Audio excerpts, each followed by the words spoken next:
It's the longest period of time that I've ever been away from my labor of love, my businesses, since I've been an entrepreneur. But it was necessary, and it was inspired by other people, mentors of mine, who encouraged it.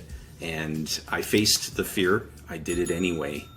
And throughout the sabbatical, I had no access to anything. My team changed my passwords to all of my software that would enable me to access the workflow and team members. It was scary. After a few weeks in, I almost felt expendable because my teammates weren't reaching out. I didn't feel like I was needed.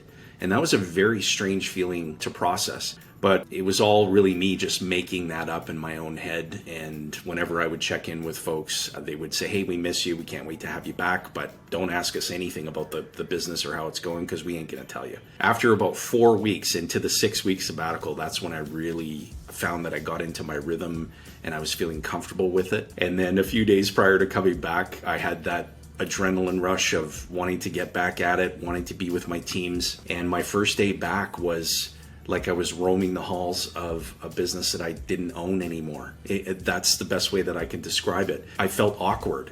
What am I going to do today? Am I needed? What's going on? And after getting back up to speed, I'm about a week back into it.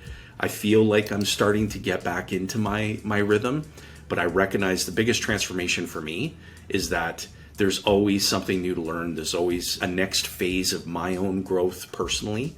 And I've got to climb. So I've got to strap my gear on again, get on the ladder, look up and climb so I can bring more value, more unique capabilities to the business and get rid of stuff that was otherwise energy draining and maybe perhaps I didn't see it as clearly as I do now. And so I'm looking forward to doing more things that fascinate me and bring me energy. And so are my teammates.